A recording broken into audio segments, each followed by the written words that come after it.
സെഫന്യാവ് 3:1-20 വരെയുള്ള വാക്യങ്ങൾ. മത്സരവും മലിനതയും ഉള്ളതും പീഡിപ്പിക്കുന്നതും ആയ നഗരത്തിന് അയ്യോ കഷ്ടം. അവൾ വാക്ക് കേട്ടനുസരിച്ചിട്ടില്ല, പ്രബോധനം കൈക്കൊണ്ടിട്ടില്ല, യഹോവയിൽ ആശ്രയിച്ചിട്ടില്ല, തന്റെ ദൈവത്തോട് അടുത്തു വന്നിട്ടുമില്ല. അതിനകത്ത് അതിന്റെ പ്രഭുക്കന്മാർ ഗർജിക്കുന്ന സിംഹങ്ങൾ, അതിന്റെ ന്യായാധിപതിമാർ വൈകുന്നേരത്തെ ചെന്നായ്ക്കൾ. അവർ പ്രഭാതകാലത്തേക്ക് ഒന്നും ശേഷിപ്പിക്കുന്നില്ല. അതിന്റെ പ്രവാചകന്മാർ ലഘുബുദ്ധികളും വിശ്വാസപാതകന്മാരും ആകുന്നു. അതിന്റെ പുരോഹിതന്മാർ വിശുദ്ധ മന്ദിരത്തെ അശുദ്ധമാക്കി ന്യായപ്രമാണത്തെ ബലാത്കാരം ചെയ്തിരിക്കുന്നു. യഹോവ അതിന്റെ മധ്യേ നീതിമാനാകുന്നു, അവൻ നീതികേട് ചെയ്യുന്നില്ല. രാവിലെ രാവിലെ അവൻ തന്റെ ന്യായത്തെ തെറ്റാതെ വെളിച്ചത്താക്കുന്നു. നീതികെട്ടവനോ നാണം എന്തെന്നറിഞ്ഞുകൂടാ. ഞാൻ ജാതികളെ ഛേദിച്ചു കളഞ്ഞു, അവരുടെ കൊത്തളങ്ങൾ ശൂന്യമായിരിക്കുന്നു. ഞാൻ അവരുടെ വീഥികളെ ആരും കടന്നു പോകാത്തവണ്ണം ശൂന്യമാക്കി. അവരുടെ പട്ടണങ്ങൾ ഒരു മനുഷ്യനും നിവാസിയും ഇല്ലാതെ നശിച്ചിരിക്കുന്നു. നീ എന്നെ ഭയപ്പെട്ട് പ്രബോധനം കൈക്കൊള്ളുക എന്ന് ഞാൻ കൽപ്പിച്ചു. എന്നാൽ ഞാൻ അവളെ സന്ദർശിച്ചതുപോലൊക്കെയും അവളുടെ പാർപ്പിടം ഛേദിക്കപ്പെടുകയില്ലായിരുന്നു. എങ്കിലും അവർ ജാഗ്രതയോടെ തങ്ങളുടെ ദുഷ്പ്രവൃത്തികളൊക്കെയും ചെയ്തു പോന്നു. അതുകൊണ്ട് ഞാൻ സാക്ഷിയായി എഴുന്നേൽക്കുന്ന ദിവസം വരെ എനിക്കായി കാത്തിരിപ്പീൻ എന്ന് യഹോവയുടെ അരുളപ്പാട്. എന്റെ ക്രോധവും എന്റെ ഉഗ്രകോപവും പകരേണ്ടതിന് ജാതികളെ ചേർക്കുവാനും രാജ്യങ്ങളെ കൂട്ടുവാനും ഞാൻ നിർണയിച്ചിരിക്കുന്നു.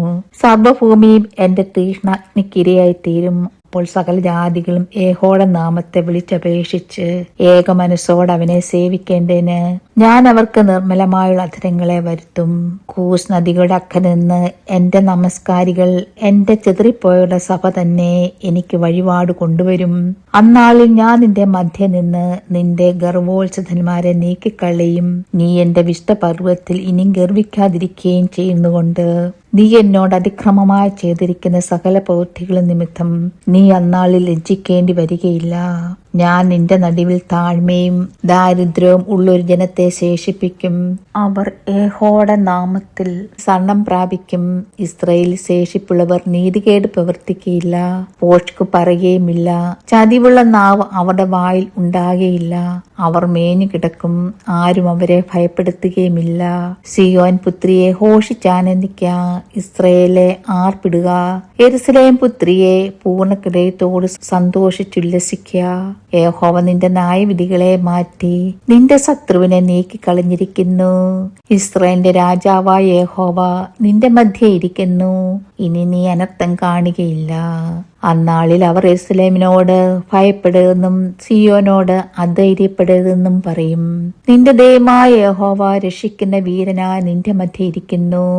അവൻ നിന്നിൽ അത്യന്തം സന്തോഷിക്കും. തന്റെ സ്നേഹത്തിൽ അവൻ മിണ്ടാതിരിക്കുന്നു. ഘോഷത്തോടെ അവൻ നിങ്കൽ ആനന്ദിക്കും. ലജ്ജാഭാരം വഹിച്ചവളായ നിനക്കുള്ളവരായ സംഘത്തെ വിട്ട് ദുഃഖിക്കുന്നവരെ ഞാൻ ചേർത്തുകൊള്ളും. നിന്നെ ക്ലേശിപ്പിക്കുന്ന ഏവരോടും ഞാൻ ആ കാലത്തിടപെടും.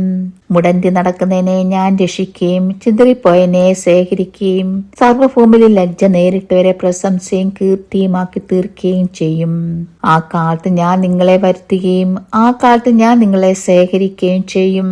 നിങ്ങൾ കാണുകെ ഞാൻ നിങ്ങളുടെ പ്രവാസികളെ മടക്കി വരുത്തുമ്പോൾ ഞാൻ നിങ്ങളെ ഭൂമിയിലെ സകല ജാതികളുടെയും ഇടയിൽ കീർത്തിയും പ്രശംസയും ആക്കി തീർക്കുമെന്ന് യഹോവ അരുളിച്ചെയ്യുന്നു. ദൈവമേ, സ്തുതി നിനക്ക് യോഗ്യമാകുന്നു. ബാറിക്കുമോ.